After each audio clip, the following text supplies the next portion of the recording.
El tema de hoy, Marcos capítulo 10 del 35 al 45. Marcos 10, 35 al 45.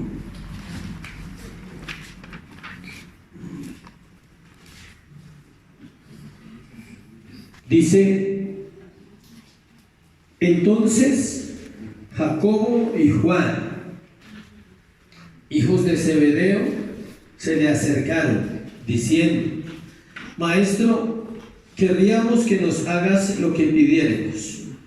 Y él les dijo: ¿qué queréis que os haga? Ellos le dijeron: concédenos que en tu gloria nos sentemos el uno a tu derecha y el otro a tu izquierda. Entonces Jesús les dijo: no sabéis lo que pedís. ¿Podéis beber del vaso que yo bebo o ser bautizados con el bautismo con que yo soy bautizado? Ellos dijeron: podemos. Jesús les dijo: a la verdad del vaso que yo bebo beberéis, y con el bautismo con que yo soy bautizado seréis ¿qué? Bautizados. Pero el sentaros a mi derecha y a mi izquierda no es mío darlo, sino a aquellos para quienes está preparado. Cuando lo oyeron los 10, comenzaron a enojarse contra Jacobo y contra Juan. Mas Jesús, llamándolo, les dijo: ¿sabéis que los que son tenidos por gobernantes de las naciones se enseñorean de ellas, y sus grandes ejercen sobre ellos potestad? Pero no será así entre vosotros, sino que el que quiera hacerse grande entre vosotros será vuestro servidor. Y el que de vosotros quiera ser el primero será ¿qué? Siervo de todos. Porque el Hijo del Hombre no vino para ser servido, sino para servir y para dar su vida en rescate por muchos. Padre, hoy te damos gracias, Señor, por esta tu palabra, porque ella tiene el poder, Señor, de dar vida. Ella tiene el poder, Señor, de confrontar el corazón humano para llevarlo a tu presencia. Por eso creemos en tu palabra. Y por eso te pedimos que sea tu Espíritu Santo, Señor, asistiéndonos hoy en esta reunión y poniendo en nuestro corazón tu palabra, convicción de pecados, Señor, de justicia y de juicio. Gracias por el privilegio que tenemos de estar aquí y de escuchar tu voz, en el nombre de Jesús. Amén y amén. El tema de hoy lleva como título pensamientos, un momentico.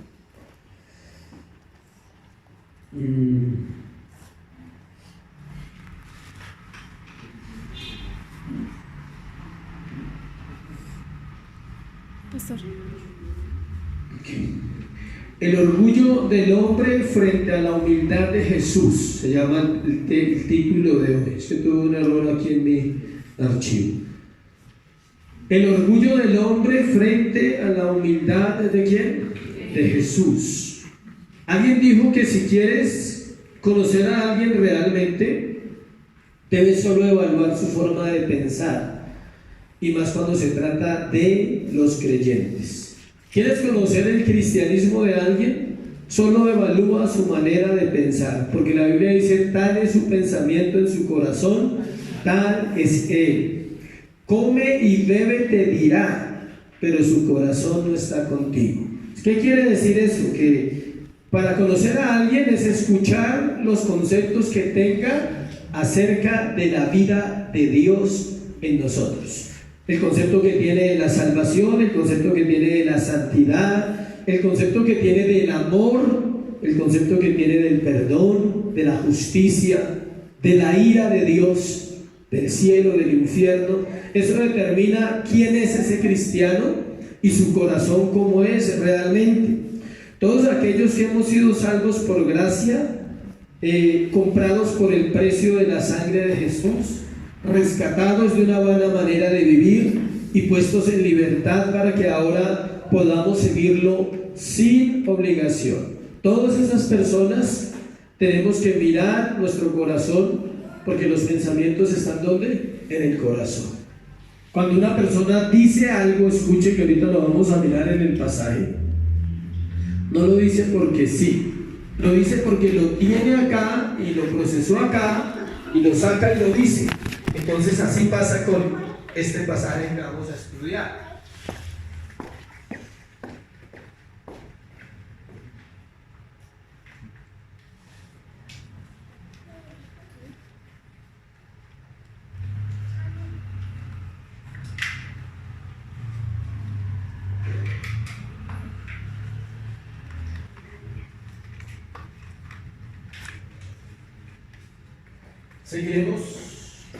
Seguiremos mirando el corazón de Jesús en la Escritura también y el de sus discípulos ahorita, porque cada situación o momento que ellos vivieron con Jesús revelaba más sus corazones. Entre más te acerques a Jesús, más vas a saber de ti. No como humanismo, sino en la realidad de quiénes somos, o sea, qué pensamos, cómo manejamos los asuntos. Recordemos que el Señor había anunciado su muerte por tercera vez, que fue el sermón de hace 8 días, y no es casual, escuchen, que al igual que encontramos en 9:31 de Marcos, o sea, la segunda vez que anunció su muerte, donde después del anuncio del Señor Jesús, iban dialogando quién sería el mayor. O sea, no es casualidad que la segunda vez que él anuncia su muerte, ellos van caminando. ¿Se acuerdan que iban por el camino y iban preguntándose quién sería el mayor en el reino de los cielos? Y aquí vuelve y juega el mismo patrón de comportamiento de ellos, que él vuelve y les anuncia la muerte, y después del anuncio de la muerte es cuando empiezan a pedir un lugar, una posición. ¿Cuál es el asunto aquí? Una vez más tenemos que hablar del orgullo del corazón del hombre, catalogado como el padre de todos los pecados. ¿Quieren conocer el papá de los pecados? Se lo presento, se llama el orgullo. Ese es el papá. Todos los demás pecados, por terribles, escuchen, por terribles que sean, son ¿qué? Hijos del orgullo, hijos de la naturaleza humana caída, llena de ¿qué? De orgullo. Todos los pecados se manifiestan de diversas formas, pero todos tienen su origen ¿dónde? En ese pedacito del orgullo del corazón del hombre. Una de ellas, y quizás como más se hace claro en el creyente, escuchen, es amarse más a sí mismo que a Dios y a su prójimo. Yo no estoy hablando aquí del orgullo que usted mira a los demás por encima y usted se crea más. No es ese tipo de orgullo, es el orgullo original, el que está allá, que usted y yo no podemos ver en nosotros mismos, el que nos lleva a amarnos más a nosotros. Es más, hay gente orgullosa, buena gente, ¿sí sabía? O sea, no estamos hablando del tipo de orgullo fastidioso, ese que usted es intolerable, esa persona, no. Estamos hablando del orgullo allá, injertado, podríamos decir, dentro del corazón humano, que se manifiesta en eso. Me amo más que a Dios, y si me amo más que a Dios, pues obvio que tampoco puedo amar a nadie, o sea, porque yo soy el centro de todo. Más o menos lo que le pasó al joven rico. La Biblia está llena de versículos e historias donde nos dice lo que Dios piensa y hace con el orgullo y con los orgullosos de corazón. Vamos a mirar varios para ahorita entrar en el proceso aquí del pasaje. ¿Cuál libro cree que nos habla de eso? Siempre es el mismo libro. Proverbios. Se lo recomiendo una vez al mes no más. O sea, un capítulo al día y lo lees una vez al mes y lo lees 12 veces al año. Y en unos años vamos a aprender más cosas de Proverbios haciendo esa tarea. Uno al día lo lees una vez al mes. O sea, en el año lo lees ¿cuántas veces? 12. Porque es el libro de la sabiduría de la vida. Debería uno hacer esa tarea todos los días. No te demoras nada. Uno al día, una vez al mes, 12 veces al año. Y por ahí en unos añitos, entonces uno dice, ahora sí entiendo Proverbios. Proverbios 8:13. El temor de Jehová es aborrecer el mal, la soberbia y la arrogancia, el mal camino. Ahí dice, ese es el temor de Jehová de un hombre o de una mujer. Aborrecer el mal, tiene que aborrecer la soberbia, la arrogancia y el mal camino. Proverbios 6, del 16 al 17. 6 cosas aborrece Jehová y aún 7 abomina su alma. No lo voy a leer todo, solo que aquí hay algo importante. Encontramos una lista de 7 cosas que el Señor aborrece, y la primera tiene que ver con el papá de los pecados, que dice 6 cosas aborrece Jehová, aún 7 abomina su alma. ¿Qué dice? Los ojos altivos. Insisto, no lo interprete literal. No es que usted se crea así. No, los ojos altivos es hacia allá. Los ojos que no contemplan a Dios, los ojos que no miran a Dios. Obvio que eso trae actitudes acá terrenales también y comportamientos hacia las demás personas. Pero él está diciendo los ojos altivos muchas veces los que no son capaces de cerrar sus ojos para adorar, para buscar a Dios, porque te adoramos, te adoramos. O sea, lo mínimo que una persona puede hacer es cerrar sus ojos por respeto, no a nosotros. ¿A quién? A Dios. Porque no está ante hombres, sino está ante ¿quién? Dios. Entonces es curioso que en la lista de las 7 cosas pone de primeras esa, Proverbios 21:4. Proverbios 21:4. Altivez de ojos y orgullo de corazón y pensamientos de impíos son pecado. Y si hablamos de la humildad un poquito, que es lo opuesto del orgullo, que es lo que Dios espera de sus hijos y que es una de las metas que tenemos que tener a diario, aprender a vivir con un corazón que piensa humildemente. O sea, el orgullo está ahí y siempre va a estar, no se le olvide eso, siempre va a estar. Nadie está libre de orgullo 100%. Otra cosa es que algunas personas en el caminar con Dios ya han aprendido a bajar la cabeza y a no ser tan duros de servir, y han aprendido a doblegar su corazón voluntariamente o a la brava, dicen por ahí, ¿sí? A algunos les ha tocado bajo el proceso difícil y a otros les ha tocado voluntariamente humillarse. Ser humilde demanda conocer el corazón de Jesús, no es más. Escuche, no confunda humildad con ser bonachón, no es igual. Humildad no es hacerle favores a todo el mundo, porque la gente se va para ese lado. Dice, no, yo le hago favores a todo el mundo. No. Humildad es conocer el corazón de ¿quién? De Jesús. Pedirle que nuestro corazón viejo y orgulloso sea transformado, prácticamente quitado, y Él nos dé un corazón nuevo, como lo dice el profeta Ezequiel en el capítulo 36:26. Os daré un corazón nuevo, pondré un espíritu nuevo dentro de vosotros, para que me conozcáis y andéis en mis estatutos. ¿Sí ven? El corazón viejo no sirve, necesitamos uno nuevo. Tenemos también que llenar ese corazón constantemente de la palabra de Dios para que dé frutos dignos de arrepentimiento. La gente dice, ¿cómo contrarresto el orgullo? O sea, dejándome la montar de todo el mundo. No está diciendo eso la Biblia. Está diciendo, llénese de Dios, de su palabra, dese a la tarea de conocer a Jesús, y Él mismo va a ir a empezar desarrollando en nuestro corazón una actitud de mansedumbre y templanza y el fruto del Espíritu Santo. El profeta Miqueas pregunta, dice, Miqueas 6:8, pregunta el profeta a Dios, ¿qué pide Jehová de ti? Miqueas 6:8 dice, ¿qué pide? O sea, él le pregunta a Dios, ¿qué pide el Señor de una persona? Y el Señor le responde, solamente hacer justicia, amar misericordia y humillarte ante tu Dios. ¿Sí? No está pidiendo nada más, solo esas 3 cositas. Primera de Pedro, capítulo 5, del 5 a 6, el apóstol nos recuerda sobre la humildad y cómo Dios a su tiempo exaltará al humilde y resistirá a los soberbios. Usted lo puede leer. Dios da gracia a los humildes y resiste a los soberbios. Primera de Pedro, capítulo 5, del 5 al 6. Terminemos la introducción del tema con una oración de un hombre muy importante en la Biblia que se llama David. Es una de las oraciones más bonitas de la Biblia. ¿Cuántos saben que podemos aprender con las oraciones de la Biblia? No hay otro sitio. Nadie le puede enseñar a usted a orar, ¿sí sabe? De pronto uno puede sacar un ratico con alguien, decir, vamos, y de pronto no sabes orar, yo te explico, y oramos en mi casa un ratico, y él de pronto dice, me gusta esa forma como la persona oró, y toma algo de ahí, y eso le sirve. Pero no lo puedo llevar todos los días a la casa a enseñarle. ¿Sí?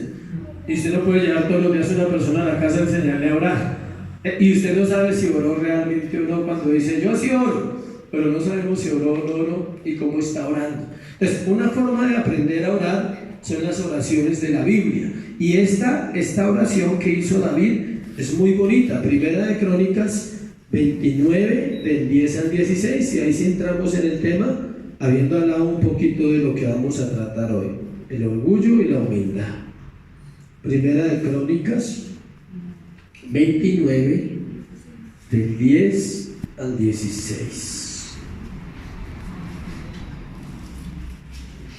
Dice lo siguiente: asimismo se alegró mucho el rey David. ¿Qué hizo? Se alegró. La oración produce eso, alegría. Y bendijo a Jehová delante de toda la congregación. Y dijo David: bendito seas tú, oh Jehová, Dios de Israel, nuestro Padre, desde el siglo y hasta el siglo. Tuya es, oh Jehová, la magnificencia y el poder, la gloria, la victoria y el honor, porque todas las cosas que están en los cielos y en la tierra son tuyas. Tuyo, oh Jehová, es el reino y tú eres excelso sobre todos. Las riquezas y la gloria proceden de ti. Tú dominas sobre todo. En tu mano está la fuerza y el poder, en tu mano el hacer grande y el dar poder a todos. Ahora pues, Dios nuestro, nosotros alabamos y loamos tu glorioso nombre, porque ¿quién soy yo?, dice David, y ¿quién es mi pueblo para que pudiésemos ofrecer voluntariamente cosas semejantes? Pues todo es tuyo y de lo recibido de tu mano te damos. Porque nosotros extranjeros y advenedizos somos delante de ti, como todos nuestros padres y nuestros días sobre la tierra, cual sombra que no dura. Oh Jehová, Dios nuestro, toda esta abundancia que hemos preparado para edificar casa a tu santo nombre, de tu mano es, y todo es tuyo. Eso nos lleva a una cosa: entender que el hombre no tiene nada de que jactarse, nada. Lo que está haciendo David en esa oración es colocando a Dios en el lugar correcto, diciendo: tú eres Dios y nosotros estamos acá y nosotros dependemos de ti.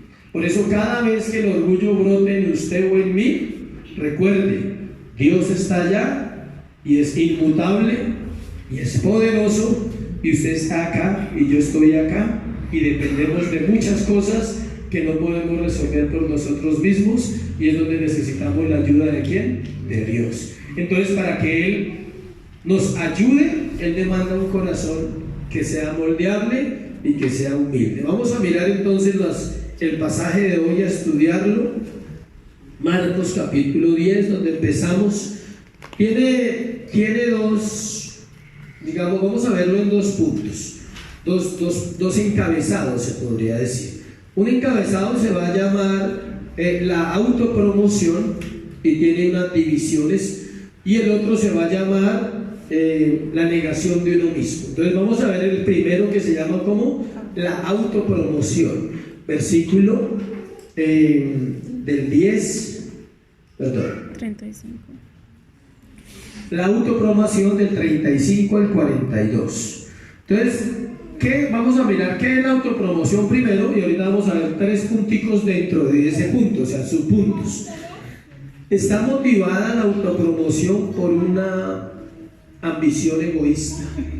Autopromoverse, o sea, llegar a un lugar o desear algo a mi manera, a mi forma, porque yo pienso que es así, porque yo creo que debe ser así, y porque aparte de eso creo que me lo merezco. Esa es la autopromoción.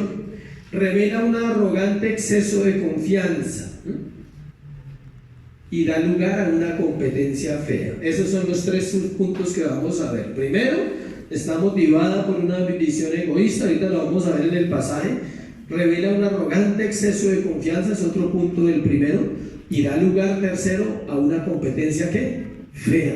Y por último vamos a hablar de lo que Jesús enseñó y lo que la lección que le dio a los discípulos, que era ¿qué? Negarse a sí mismo. Entonces vamos al primero, la autopromoción motivada por ambición egoísta. Aquí hay un concepto de autopromoción, si les sirve. La autopromoción es el método que el hombre usa para obtener algo que quiere y desea, sin tener en cuenta a los demás, sin considerar lo que está obteniendo por su propia fuerza y sin saber si le servirá o le hará daño. Es parte de la ceguera espiritual y la inmadurez del creyente, la autopromoción. Es cuando usted dice, yo no debería estar viviendo lo que estoy viviendo. Evalúe primero si lo que está viviendo está conforme a la Escritura y usted no debería estar viviendo eso. Pero antes de decir eso, diga, tú eres soberano. Y tu voluntad es ¿qué? Buena, agradable y perfecta. No me gusta, ¿sí? Hasta eso usted le puede decir al Señor, no me gusta, pero estoy dispuesto a aceptarla porque es que tu voluntad. Sí, porque uno tampoco se traga, es buena, agradable y perfecta. Uno dice, no, yo sé que no me gusta a veces la voluntad de Dios, pero debo aceptarla. La autopromoción está motivada por ambición egoísta, versículo 35 al 37. Vamos a mirar ahora sí. Dice, entonces Jacobo y Juan. La palabra entonces nos da información, no nos da información del momento. Aquí no tenemos un lugar y una fecha. Solo sabemos que en el pasaje anterior iban subiendo por el camino a Jerusalén, pero pudo haber pasado más de un día, una semana, no más de un mes, porque ya Cristo no estaba al mes. ¿Se acuerdan que estamos cerca ya a la pasión de Cristo? Entonces esto sucedió entre el camino que del versículo 32, iban por el camino subiendo a Jerusalén, y una semana antes de la pasión de Cristo. O sea, sucedió en ese tiempo. En alguna de esas 2 semanas sucedió esta historia. Pero no podemos decir que fue seguido de esto, no podemos decir eso porque el texto no nos da esa luz. Pero sabemos que fue antes de la última semana de la vida de Jesús. Eso sí es seguro, porque solo nos queda un sermón más y entramos a la última semana de Jesús. 2 hermanos que no sabían lo que iban a vivir y 2 hermanos que no sabían lo que estaban pidiendo, a pesar de que tenían un llamado especial. ¿Cuántos saben que Jacobo y Juan tenían un llamado especial? Los apóstoles. Y que como todos nosotros en su inmadurez pasaron por groseros e imprudentes en la petición que iban a hacer. Fueron groseros y fueron ¿qué? Imprudentes con el Señor, no con nosotros, ¿no? Tranquilo, no los vaya a dejar de amar por eso. Fueron groseros ¿con quién? Con Cristo.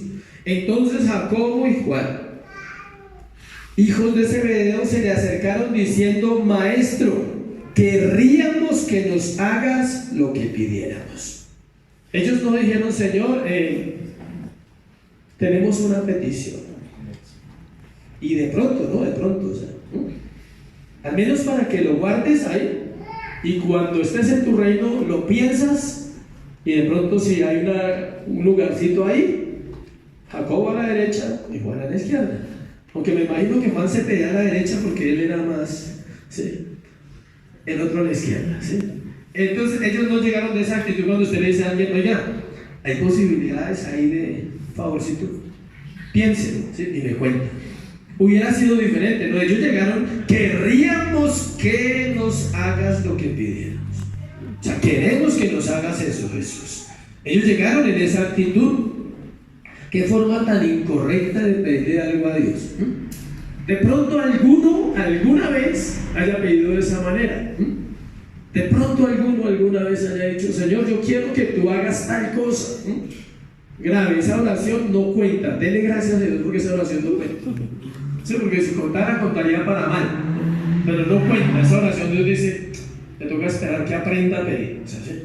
Entonces usted dice, Señor, si es tu voluntad, esto está en tus manos.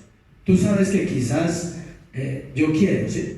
Pero realmente yo no sé el futuro, si esa respuesta va a ser bien para mi vida o va a ser mal para mi vida, o simplemente no está dentro de los planes que tú tienes para mí. Esa era la forma.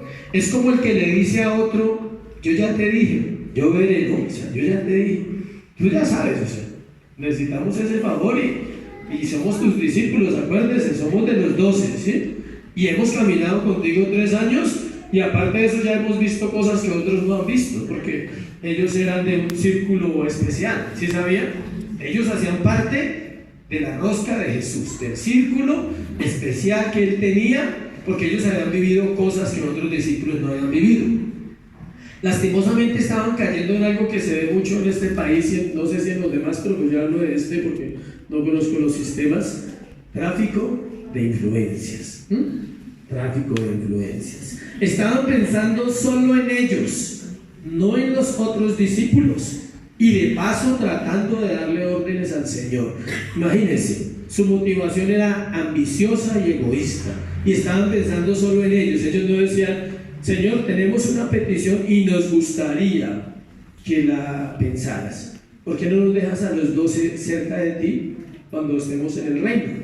Sonaba diferente, ¿cierto? Si ponen a los 12, pero ellos eran los dos, aparte eso eran familiares. ¿Cuántos saben que los familiares se parecen?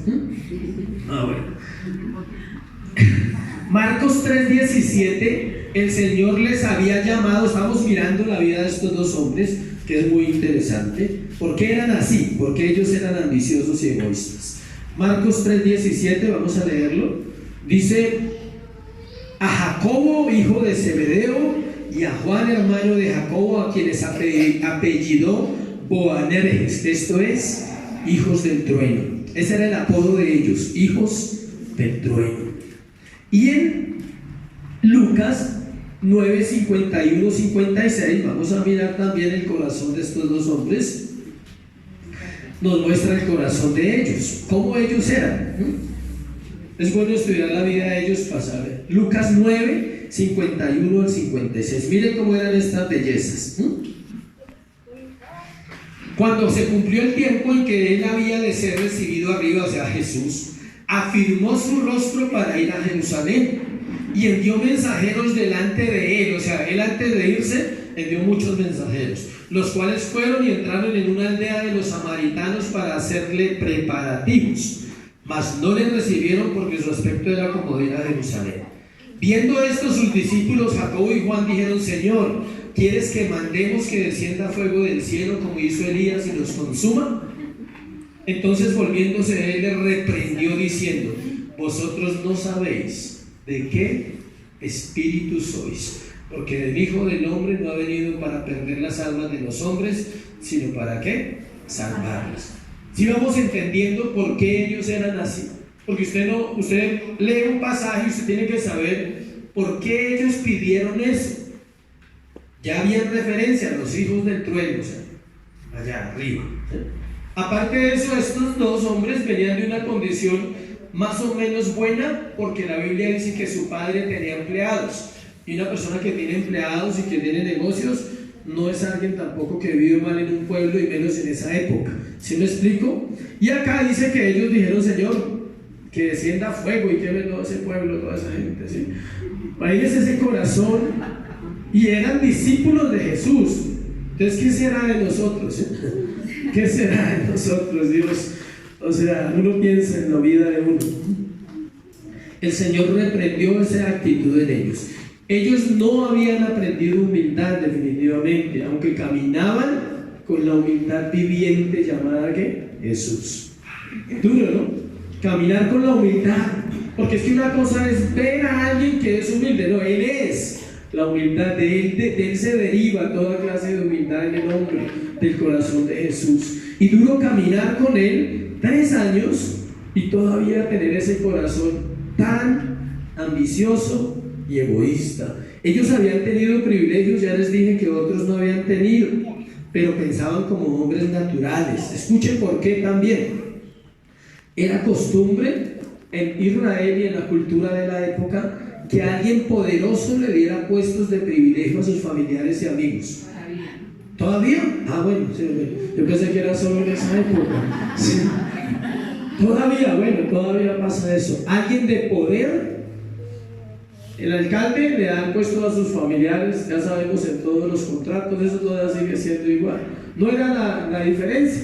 Ellos venían de esa cultura, y esa cultura todavía no había sido sacada de su corazón, y ellos veían a Jesús así como alguien que poderoso.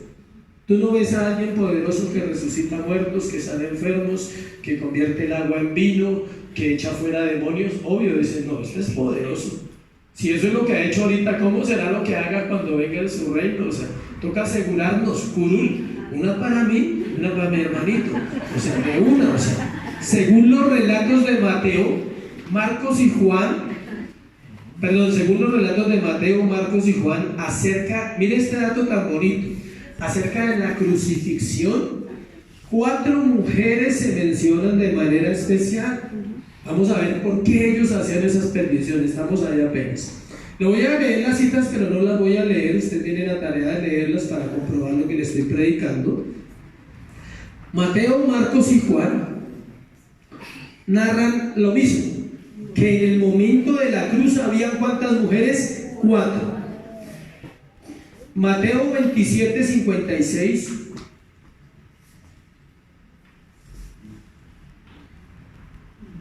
Marcos 15 y Juan 19, 25. Nombran a 4 mujeres. Una de ellas era María Magdalena. La otra era la mamá ¿de quién? De Jesús. Hay otra que nombran que es la mamá de un tal José y de otro. Pero hay una cuarta que, si usted hace bien la exégesis, que es interpretar y buscar en los detalles, ¿cuánto les gustaría hacerla bien? Y les digo cómo la hagan para entender los 3 versículos. Tomen los 3 versículos y escríbalos en una hoja y léalos, y por deducción usted va a sacar que la cuarta mujer que hablan ahí, que no nombran algunos, es la mamá de estos 2 hombres, pero también es la hermana de María, la madre de Jesús. Ahí dice que era hermana de María. O sea que ellos eran ¿qué? Primos. De Juan ya sabíamos, porque ya habíamos estudiado alguna vez. ¿Se acuerdan cuando estudiamos el libro de Juan? Dijimos que Juan, pues Jacobo, pues, eran primos de Jesús. Al parecer, la madre de los 2 hermanos, Juan y Jacobo, era hermana de María, la madre de Jesús, o sea, tía de Jesús. Más cercano. Yo veré, no primo, ya sabe cómo es. O sea, ellos estaban en ese punto. Mateo 21 nos da un dato bonito. Mateo 21 nos dice que ella estaba en este momentico que estamos estudiando. Mateo 21.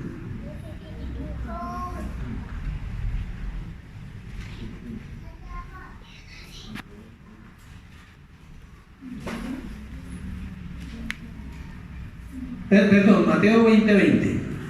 Entonces se le acercó la madre de los hijos de Zebedeo con sus hijos, postrándose ante él y pidiéndole ¿qué? Algo. Y él le dijo: ¿qué quieres? Y ella le dijo: ordena. ¿Se ve cómo le dijo la tía?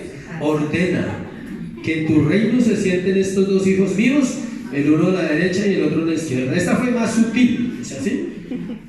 Ahí está la influencia de una madre, ¿no? Otra mujer pidió algo de un rey.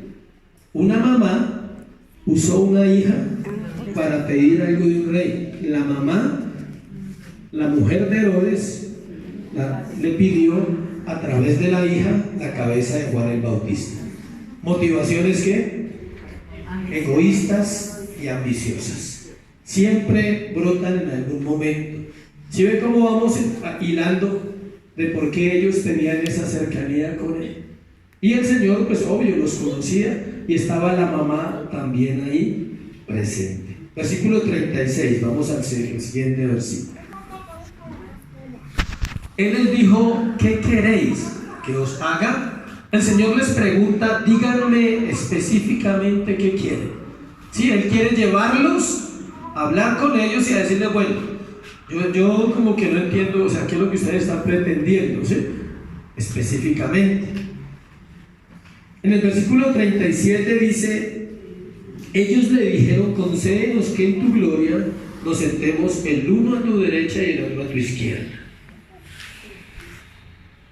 La petición era totalmente fuera de contexto. Mostraba su ambición y quizá la de su mamá. Era ser los primeros después de Cristo. Era ponerse al lugar de Dios, y una decisión que solo Dios conoce. O sea, ellos estaban entrando en un punto donde se estaban volviendo cada vez más ¿qué? Orgullosos. Menos mal Jesús murió rápido, si no se estortillan más rápido esos 2. O sea, en el momento en que Jesús muere, ellos se convierten, porque la resurrección abre el entendimiento de los cristianos. ¿Sí sabían? Cuando se entiende la resurrección de Cristo, sus ojos se abren en esta tierra. Entonces vamos a la parte B. La autopromoción revela un corazón, revela un arrogante exceso de confianza. Versículo 38. Entonces Jesús les dijo: no sabéis lo que pedís. ¿Podéis beber del vaso que yo bebo, ser bautizados con el bautismo con que yo soy bautizado? La respuesta del Señor ante la petición es inmediata. Él les dice, ya escuché, primero les dice qué quieren, ellos le explican a la derecha, a la izquierda, y él dice, la respuesta es inmediata, le dice, ustedes no saben lo que piden. El Señor sabía, escuche, que para ocupar el primer lugar se debe ¿qué? Servir y dar la vida por los demás. Por eso les dice la copa y el bautismo. Por eso le nombra dos cosas, les dice, ustedes no saben lo que piden. Y les aclara, les hace una pregunta, ¿podéis beber del vaso que yo bebo o ser bautizados con el bautismo con que yo voy a ser bautizado? Les pregunta. Él les está diciendo, ¿ustedes son capaces de vivir lo que yo voy a vivir ahorita la otra semana? ¿Ustedes han pensado en eso? ¿Saben lo que yo voy a vivir? Ellos no sabían nada. Y lo cual es necesario explicar para poder continuar. La copa y el bautismo. La copa en la Biblia siempre ha representado la ira de Dios. De hecho, el Señor le dice en Mateo, léalo ahí, Mateo 26, 39. Ahí el mismo Jesús nombra la copa, 26, 39. Yendo un poco adelante, se postró sobre su rostro orando y diciendo, Padre mío, si es posible, pase de mí ¿qué? Esta copa, pero no se haga como yo quiero, sino como tú. Juan 18:11. Libro de Juan 18:11. Dice, Jesús entonces dijo a Pedro, mete tu espada en la vaina, la copa que el Padre me ha dado, no la he de beber. ¿Sí ven? ¿Cuál era la copa que nos está hablando Marcos y que el Señor le está preguntando a estos dos hombres? Le dice, ¿podéis beber de la copa?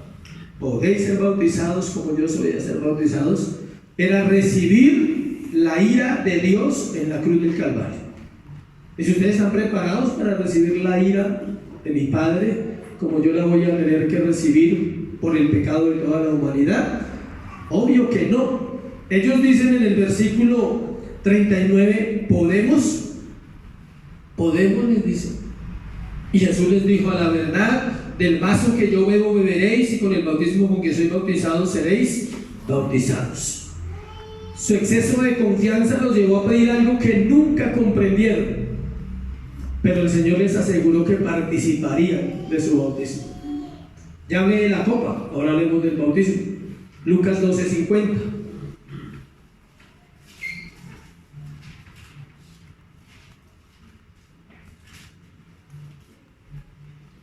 De un bautismo tengo que ser bautizado, y cómo me angustio hasta que se cumpla. ¿Por qué se angustiaba ese bautismo si es meter la persona en el agua y sacarla? ¿Cierto? ¿Era ese el bautismo que él hablaba? No. Este bautismo se conoce en la doctrina de los bautismos. Hay más o menos 5 tipos de bautismos en la Biblia. El cristiano, algunos conocen uno y otros no, porque no se han bautizado, o sea, no conocen ninguno. El bautismo del sufrimiento se llama. Y la palabra bautizo, ¿qué significa? ¿Quién se acuerda? Baptizo, dentro de, meter dentro de, o sumergir dentro de algo, porque la palabra no se usaba religiosamente sino hasta que apareció Jesús. La palabra no era una palabra religiosa, se usaba para teñir telas, ya se lo he explicado. Las telas originales se sumergían en tintas, ponían una canoa así larga y uno se hacía allá y el otro se hacía allá y cogía la puntica de la tela y la empezaban a bajar al tiempo sobre una tinta que soltaban los árboles, y la tinta quedaba en un solo tono, ¿sí? Rojo, de acuerdo al color, y cuando la subían había sido sumergida dentro de, y su naturaleza había sido ¿qué? Cambiada. El bautismo del sufrimiento cambia naturalezas. Espectacular. Y todo creyente que quiera llegar a un lugar con Dios necesita vivirlo. Él les dice, me gusta cuando les dice en Marcos 10, él les dice, en la respuesta que les dice, ellos dicen, ¿podemos? Y Jesús le dijo: a la verdad del vaso que yo bebo beberéis, y con el bautismo con que yo soy bautizado, ¿qué? Seréis bautizados. ¿Qué quiere decir eso? El bautismo del sufrimiento, ellos lo vivieron, pero después de que Jesús murió. ¿Por qué? La persecución que tuvieron. Jacobo fue el primero que murió de los 12, año 45 después de Cristo. Lo tiraron de la azotea, dice la Biblia. Lo tiraron de una azotea, como de una parte alta, y ahí lo mataron en los momentos de persecución. Y Juan es el último. Qué curioso, ¿no? No fueron el de la derecha y la izquierda, pero sí fueron el primero y el último. Es como Dios quiera. No se preocupe si está a la derecha o a la izquierda, al menos que sea el primero o que sea ¿qué? El último. Imagínense, el último que va a entrar a la salvación. ¿Cómo será esa persona privilegiada? El primero pues debe ser Adán, ¿no? Porque en todo caso se salvó, pero el último todavía no sabemos quién sea. Es como el Señor diga, Él tiene las cosas. Él dice: no van a estar a la izquierda o a la derecha, pero Él no les dijo, pero Él ya sabía. Dijo: si supieran que eres el primero que muere de los 12 y eres el último que muere de los 12. Pero no saben nada, no sabían lo que pedían. La copa era la ira de Dios que iba a recibir Jesús para apaciguar la ira del Padre por nuestros pecados, para darnos salvación. La Biblia habla mucho de eso, pero no es el tema de hoy. Jacobo murió, Hechos 12:2, usted lo encuentra. Y el último fue Juan, Apocalipsis 1:9, dice que estaba desterrado en la isla de Patmos. Estaba desterrado allá, 90 y pico de años, viejito, y lo desterraron. ¿Saben por qué lo desterraron de Jerusalén? Porque no lo podían matar. O sea, era un hombre que ya lo habían intentado matar muchas veces y no lo podían matar. Entonces el gobierno decide ¿qué? Desterrarlo. Porque había una promesa sobre él que él quedaría hasta que el Señor viniera. Él le dijo a Pedro, cuando le dice Pedro: ¿y este qué? Y el Señor le dice: ¿pero este qué le pasa? O sea, qué afán. Pedro, siempre imprudente, dice: ¿y este qué? Dice: no, él se queda hasta que yo venga. Pero nadie entendía nada hasta el momento. Cuando vino, se le reveló en Apocalipsis. El cristiano participa del bautismo del sufrimiento al ser rechazado por su fe, a veces de las personas que más ama, que son sus familiares. ¿Alguien ha vivido ese rechazo? Amén. Al batallar contra el pecado diariamente, también recibe ese bautismo del sufrimiento. Está sufriendo. No es un sufrimiento comparable con el del Señor, pero sí necesitamos vivirlo para comprender que nuestra confianza solo puede ser puesta en Jesucristo. Amén. Tercero, de la autopromoción. La autopromoción da lugar a una fea competencia. Hay competencias bonitas, por eso le pusimos la palabra fea. Sí, porque hay competencias limpias. ¿A cuánto les gusta el ciclismo?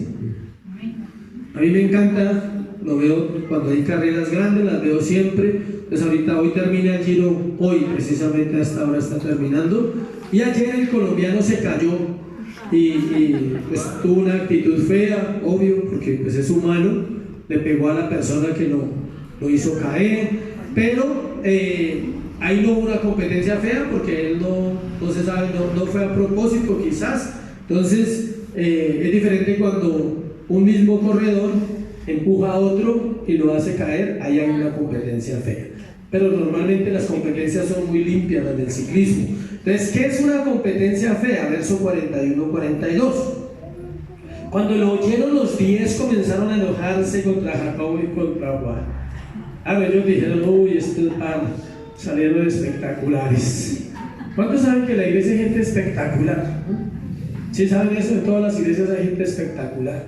¿Cuántos dicen amén? Amén. No nos damos cuenta cómo el mal manejo de nuestros deseos que parecen buenos, pero que no lo son, simplemente están reflejando lo que somos, y esto también afecta a otras personas. Los demás no se molestaron, escuchen, ellos no se molestaron por ser muy espirituales, ellos se molestaron porque dijeron: se nos adelantaron. ¿Sí ven? La molestia de los 10 no era que ellos fueran más santos y más espirituales y más entregados a Jesús, no. Ellos dicen, oye, este par se aprovecharon el momento, o sea, debimos haber hablado primero. ¿Por qué se saca esta deducción para no juzgar? No estamos juzgando a los apóstoles. ¿Saben por qué se saca esta deducción clara de que el motivo por el cual ellos se molestaron no era que no los hubieran tenido en cuenta, sino que ellos también deseaban lo mismo en el fondo y no se atrevieron a pedirlo? Esta división permaneció hasta la última cena, donde aún el tema de conversación sería ¿quién sería el mayor? Lucas 22, 24. Tremendo, ¿no? Lucas 22, 24, la última cena. Todavía falta uno, o sea, que nos toca compartir otra predicación acerca de este tema, porque ahí nos da otro tema para eso. 22, 24. Lucas 22, 24. Hubo también entre ellos una disputa sobre quién de ellos sería ¿qué? El mayor. En la última cena, el jueves por la noche, el Señor va a morir el domingo y el jueves están pensando, toca asegurar algo, o sea, toca asegurar, ya está muy cerca la hora de morir del maestro. Por eso se saca la conclusión de que ellos siguieron con su división después de esto, siguieron el uno hablando, ¿será que sí les va a conceder a ellos dos ese lugar y nosotros qué? O sea, ¿nosotros dónde vamos a quedar? O sea, ¿qué va a pasar con nosotros? Nos toca estar pilas. Y en la reunión de la última cena empezaron a hablar todo, bueno, parece que como que ya se va a morir, ¿sí? Entonces, ¿quién será el mayor? ¿Quién será el mayor? Miren, ¿qué tiene que ver todo esto con el corazón de un creyente?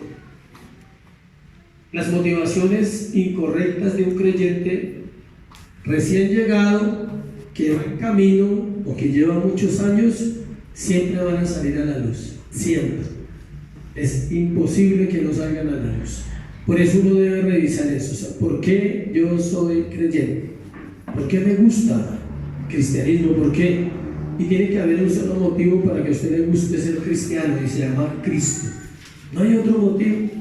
No es porque la gente aquí no es grosera, porque en la casa a veces sí son groseros. Sí, eso pasa. En la iglesia no somos groseros, pero en la casa sí.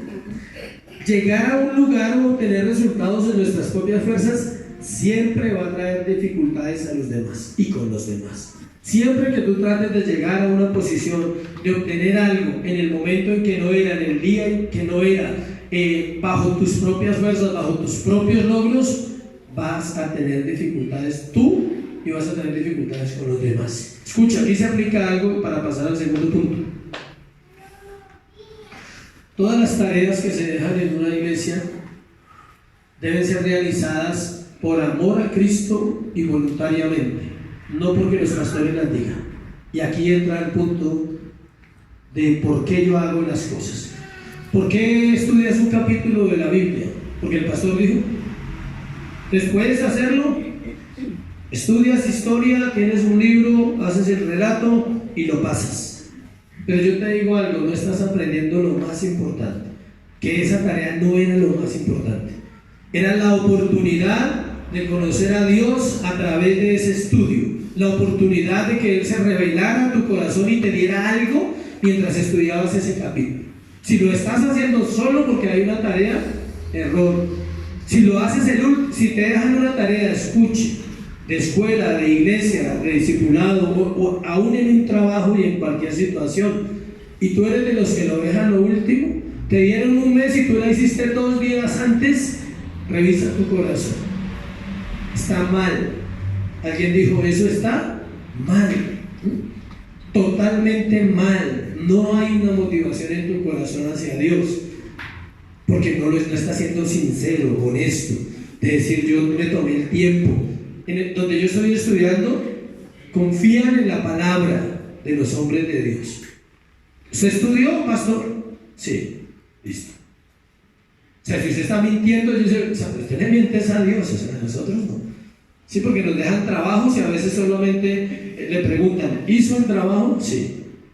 Muéstremelo si lo tiene ahí. Entonces, mire, algunos no le dicen muéstremelo, pero de pronto le dicen muéstrelo y usted diga, sí lo hice, pero no lo traje. Eso es típico, eso pasa en todas las iglesias, ¿sí? No sé, no es que lo tengo en un PDF, en el portátil o en la tabla. No, pero era para traerlo, pastor, sí, era para que lo trajera. Bueno, ya ahí ya se pone en duda un poquito. Entonces, insisto, si usted está haciendo la tarea que se le está dejando de leer los 3 capítulos el jueves en el día, revisa tu corazón. Así no se hacen las cosas para Dios. El día que te promuevan algo, tú te estás autopromoviendo con resultados aparentes y te vas a reventar en el camino de la responsabilidad que Dios te haya dado. Dios nos da responsabilidades a los que servimos y nos equipa para no reventarnos en el camino, pero tenemos que aprender a ser íntegros y honestos en esa parte. Amén. Segundo, la negación de uno mismo, versículo 43 al 45. Leamos el 42 para enlazar. Mas Jesús llamándolo les dijo: ¿sabéis que los que son tenidos por gobernantes de las naciones se enseñorean de ellas y sus grandes ejercen sobre ellas potestad? Ahí está el tráfico de influencias que el Señor les dijo a ellos. Ustedes ya saben que cuando alguien es rey, pues le da la gobernación al tío, al primo y así. Todo eso sucedía allá y sucede ahora. Ahora sí, 43. Pero no será así, Él les dice. O sea, aquí no es así. Él dice: en el reino de los cielos no es así, sino que el que quiera hacerse grande entre vosotros será vuestro servidor. Luego de hablar y dejar claro lo que pasa con la autopromoción, el Señor Jesús les dice lo que Él anhela de ellos y lo que Él busca en un siervo y en una persona que Él está levantando o preparando para el ministerio, o aún para su propia casa o para su familia o en su universidad o donde usted esté. Porque a veces uno dice: entonces eso es solo para los líderes. No, para todo tipo de vida. El versículo 43 dice: el Señor les da la clave o el secreto para llegar a ser realmente grandes en el reino de Dios, y es que el servicio. Ese es el secreto. La palabra servidor que se usa acá, pero no será así entre vosotros, sino que el que quiera hacerse grande entre vosotros será ¿qué? Vuestro servidor. Esa palabra ahí en griego significa diáconos, de la cual viene la palabra diácono. Los que servían a la mesa en algunas partes también se traduce como siervo o doulos, que significa esclavo. A eso se refería. Él le dice: ¿quieren ser grandes en el reino de los cielos? Sírvanle a sus hermanos. ¿Se acuerdan cuando los apóstoles dijeron: no tenemos casi tiempo, estamos ocupados orando y estudiando las escrituras y recibiendo lo que el Señor tiene para la iglesia, y ya no tenemos tiempo de atender a las personas? Entonces ahí escogen ¿a quién? A 7, a los 7 diáconos de la iglesia primitiva, y eran el que eran diáconos no era que no fueran hombres de Dios, ahí dice que eran hombres llenos del Espíritu Santo. ¿Y sabe qué hacían esos hombres llenos del Espíritu Santo? Atender las mesas. ¿Uno cree que estar lleno del Espíritu Santo es solo para predicar, ayunar, orar, guerrear, todas las cosas? No. Estar lleno del Espíritu Santo es servir. Ellos estaban llenos del Espíritu Santo y los ponían a repartir en las mesas porque se reunían a comer y hacer comidas comunales para mucha gente de la iglesia. Se ayudaban unos a otros, y en ese momento ¿quiénes servían? Los hombres llenos del Espíritu eran los meseros. Servicio, ¿sí? Ese es el verdadero servicio. Por eso nos agrada mucho las personas que sirven en la iglesia haciendo el aseo. Es una bendición que ustedes hagan eso. Usted no se imagina cómo Dios puede mirar eso más que otras cosas que a veces pensamos que hacemos bien. Pero el aseo en una iglesia es importante. Dios toma en cuenta ese servicio de sus siervos, y eso es parte de lo que la iglesia debe inculcar en los que se están formando, ¿sí? Si eres capaz de predicar, eres capaz de lavar un baño también. ¿Amén? Nosotros lo hicimos durante mucho tiempo. Me acuerdo una vez que hubo un seminario, no sé si te acuerdas, y había hartas personas, y ese día nos tocó los baños. Nos mandaron allá cuando llegamos todos juiciositos, bien arregladitos. Marco y Yané les tocan los baños. Bueno, ¿qué eran los baños? Estar pendiente de más de 200, 300 personas, y esos baños empiezan a sufrir. Entonces después del almuerzo esos baños tienen su proceso. Echar agua, recoger los papeles que la gente bota, porque la gente ni siquiera los bota, más cuando es una iglesia que mueve a la gente, peor. Y ahí todo el día en la puerta del baño oliendo muchas cosas y sirviendo. Bueno, ¿y se cayó algo? No se cayó nada, no se te cae nada con servir a otros, sobre todo, dice la Biblia, escuche, porque aquí algunos argumentan, sobre todo servir a los hijos de Dios. Por eso el ministerio de la predicación y el ministerio pastoral es eso, servir a los demás. La gente piensa que nosotros no servimos porque dirigimos o decimos a este una cosa, haga esto, haga lo otro. No, usted está sirviendo al asumir una responsabilidad por un pueblo. Amén. Esta parte es difícil porque según las escrituras, los que servimos consideramos a los demás, debemos considerar a los demás como superiores a nosotros mismos. Cuando tú le sirves a otros, no los puedes ver por debajo. Tú tienes que verlos como lo que son, hijos de Dios, y empezar a entender que ellos son la responsabilidad que Dios nos ha delegado. Apliquémoslo a tu casa, hombre. ¿Cuál es tu responsabilidad? Tu esposa y tus hijos. Dios te los ha delegado. Haz tu tarea bien. Tienes que ¿qué? Servir. Decía alguien, no estorbar, sino servir el esposo a la esposa de los hijos. Le voy a contar una infidencia que aprendí hace poco. Espero que no lo tomen a mal las mujeres. Bueno, estuve en una conferencia y un pastor es muy bueno el hombre. ¿Cuántas parejas hay acá? Parejas. Sí, no importa, parejas. ¿Casados o no casados? Parejas son parejas también. Entonces, escuche. Él dice que una de las cosas más difíciles de las parejas es resolver los conflictos. ¿Estamos de acuerdo en eso? Total. ¿Cuántos hombres dicen amén? Amén. Bien. ¿Y cuántas mujeres dicen amén? Amén. Resolver los conflictos entre el hombre y la mujer. ¿Y cuántos jóvenes dicen amén? Amén. Prepárense, amén. Entonces, él dice, pero él descubrió el secreto. Él dice, yo descubrí el secreto para que los conflictos se acaben en una pareja. Dijo, y es que las mujeres tienen que hacer una sola cosa. Ya me hicieron cara las mujeres, pero le va a gustar. Dijo, el día que las mujeres comprendan que los hombres hacemos cosas estúpidas, van a ser felices. Ese día van a ser felices. Y es cierto, o sea, el hombre es muy básico, o sea, hace unas embarradas o no hombres. Nos cuesta reconocerlo, pero por dentro sabemos que la embarramos y que ella tiene la razón. Y nos cuesta dar el brazo a torcer. Y entonces ella dice ese pastor, dice, apenas ellas descubren ese secreto, nos aman profundamente. Dice, porque hacemos cosas raras los hombres, que ellas se dan cuenta que nosotros somos raros en el amor, ¿sí? Pero aún así deben de aprender a amar dos mujeres. Bueno, ¿cómo les parece ese pastor? Quien quiera ser el primero debe servir a todos, debe estar muerto para sí mismo, no puede amarse más que a Dios y no puede amarse más que a los demás. Esto lo llevará a cumplir la tarea que le haya sido asignada. Versículo 45. Porque el Hijo del Hombre no vino para ser servido, sino para servir y para dar su vida en rescate por muchos, no por todos. Es curioso la parte final, por muchos. Algunos, la corriente del universalismo es el tipo de doctrina que dice que todos los hombres son salvos. No, por muchos son salvos. En otra parte dice pocos hallan la puerta estrecha. Entonces hay que estudiar las palabras, pero en ningún lado dice que todos los hombres van a ser salvos. Dice, vino a dar su vida en rescate por muchos.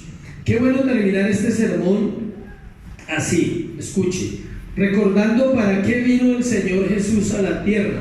Él vino solo para una cosa, para servir. Sirvió como cordero en el matadero y sirvió como sacrificio por el pecado de todos los hombres. Ahí sí se aplican todos. Lo que pasa es que algunos rechazan la salvación. Servir es ser útil, y para ser útil hay que intervenir en la vida de los demás. Si tú quieres ser útil y eres mudo, no eres útil. Tienes que compartir el Evangelio, decirle a otro de la gracia de Cristo en tu vida, decirle: mira, yo no te puedo prometer el cielo en la tierra, pero solo sé que hay un Dios que sí transforma vidas y tú le necesitas. Necesitas arrepentirte del pecado y venir a conocerle. Hay gente que le da miedo decirle eso a otro y dice: no, se me pega. Apenas le nombra de arrepentimiento del pecado. Si usted se lo va a decir en un tono de condenación, puede que le pegue. Pero si usted se lo dice como dice la Biblia, primero le crea la necesidad. En ti hay una necesidad de Dios, y explíquele quién es Dios. Para eso es necesario conocer las Escrituras y saber exponer el Evangelio. Eso es lo que hace que Jesús, cuando viene a una vida, la interrumpe, le cambia el rumbo. No le cambia la vida, cambia el rumbo de esa vida, porque Él no cambia vidas, da nuevas vidas. Toma la vida vieja, la llevó Él, da una vida nueva y te cambia de dirección. Dice: esta vida vieja iba por allá porque era terco, testarudo o lo que sea. Dice: y esta vida nueva, ¿qué tiene que hacer esa vida nueva? Empezar a llenar el corazón de las cosas nuevas. ¿Cómo qué? Como la palabra. Dios se encarnó en el hombre llamado Jesús para que los hombres pudieran llegar a Dios. Dios se encarnó en un hombre llamado Jesús para llevar a todos los hombres ¿a quién? A Dios. Amén. ¿Cuántos anhelan un corazón que pueda negarse a sí mismo? Vamos a orar y vamos a darle gracias a Dios por esta palabra, que haya sido de edificación para nuestro corazón. Y recuerde, no procure nada de aquello que usted no sabe qué va a suceder con ese deseo. ¿Qué desea? Ay, me acordé de un chiste del viejito que dijo, un viejito de 90, dos señores de 60, para no decir que estaban viejos, ¿no? 60 y 60. Cuando tienes 20 dices dos viejitos de 60, ¿sí? Y cuando tienes casi 50 dices dos personas de 60. Entonces, dos personas de 60 y el viejito dice, pide un deseo. Le dicen: bueno, se le concede pedir el deseo que usted quiere, ¿sí? Y el viejito, todo especial, dijo: ya lo tengo. Dijo: sí, ¿cuál es? Dijo: tener una mujer 30 años menor que yo. Y el Señor lo convirtió de 90. Claro, lo que tenían 60 los dos. Tenga cuidado con lo que pide siempre. Si lo entendió, creo que algunos no. Bueno, oremos. A las 2 de la mañana, ya sabe qué pasa. Algunas mujeres se van a reír. Bueno, ay, claro, entendí el chiste. No, los hombres también, dice mi esposa. Bueno, está bien. Padre, te damos gracias por esta mañana, por este tiempo. Gracias porque nos has dado la sabiduría, Dios, la gracia para hablar de tu palabra, Señor. Gracias porque tú nos enseñas todas las cosas. Ayúdanos, Dios, a no caer en motivaciones ambiciosas, egoístas. Yo te pido que reflexiones eso con el Señor.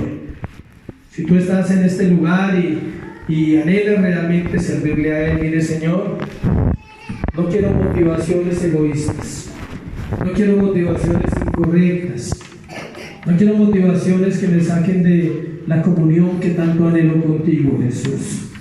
Perdona mi egoísmo y perdona mi orgullo. Cuando tú pides perdón por el orgullo, estás reconociendo todos los pecados, lo cual no quiere decir que no debamos confesarlos.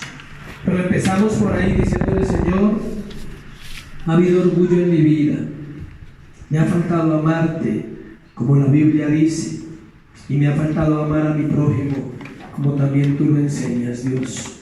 Perdónanos como iglesia, danos la sabiduría, las estrategias, la forma de llegar a más personas que lo necesitan aquí en Bosa, en este barrio o donde tú vives. Señor, ayúdanos en esta mañana. Llévanos a negarnos a nosotros mismos, a ser sabios a la hora de pedir, a no ser irreverentes contigo, Dios, cuando tenemos una necesidad y tú lo sabes, y a veces solo te exigimos y te decimos: tienes que hacer esto, tienes que hacer aquello. Hoy reconocemos que tú eres Dios y que nos sometemos a ese señorío y que sobre todo te pedimos que se haga tu perfecta voluntad en nuestra vida. No sé si hay alguna área de tu vida que este momento esté tal vez necesitando como esa petición especial. Y yo te guío en una oración que estoy seguro que es de la palabra. Y es la oración que estamos hablando ahí en el Padre Nuestro. Señor, hágase tu voluntad. Aunque te cueste, aunque digas que es difícil, aunque digas, pero es que yo ya he orado harto, o ya llevo hartos años pidiendo por esto. Tal vez no lo has hecho con esa manera sencilla, con un corazón despojado del orgullo, donde no quieres un resultado como tú lo quieres, donde no quieres un resultado como tú lo piensas, y ahí es donde viene la negación de mis deseos, y yo digo, Señor, hágase tu voluntad por mis hijos. Dios, hágase tu voluntad con mis hijos, te lo pido en el nombre de Jesús. No lo que yo quiero, Señor, sino lo que tú has establecido para sus vidas, así sucederá, porque tú eres Dios. Hazlo con tu área específica, dile, en esa área, Señor, hágase tu voluntad. Aunque a mí me cueste comprenderlo, aunque haya sido difícil para mí saber que he deseado una respuesta tal vez incorrecta, pero hoy tengo que decirte, Señor, en humildad, porque tú me lo puedes hacer ver, hágase tu voluntad, Dios. ¿Por qué? Porque tu voluntad es buena, es agradable, es perfecta. ¿Y por qué más? Porque sé que eres Dios bueno y no me darás una respuesta que me haga daño, diferente, que a mí no me guste. Pero la respuesta que yo reciba en ese asunto, siempre, Dios, siempre será tu deseo. Por eso te amamos, Señor, en esta mañana y te bendecimos en el nombre de Jesús. Amén. Y amén. Dale un aplauso a Jesús. Hazlo fuerte. Gracias por eso en tu lugar. Señor, vamos a orar por la ofrenda. ¿Listo, señores? Vamos a orar por la ofrenda. Vamos a darle gracias a Dios por ese privilegio que tenemos de ofrendar. Toma tu ofrenda. Recuerda que ofrendar es algo voluntario, que es algo que Dios mira, es en la obediencia. A veces decimos, pero ¿qué mira Dios en la gente cuando ofrenda? Obediencia, no más. No, si dio algo, si dio un poquito, no, es conforme al corazón. Cada uno da conforme a lo que haya recibido, a lo que Dios pone en ese momento en su corazón. Amén. Pues toma tu ofrenda, lo que hayas separado para el Señor. Algunos lo separan, lo tienen listo, otros lo hacen acá. Pero entonces lo que hayas traído para la ofrenda. Y eso es bueno, si sabes, antes de que ofrendes, es bueno cuando uno separa para Dios siempre.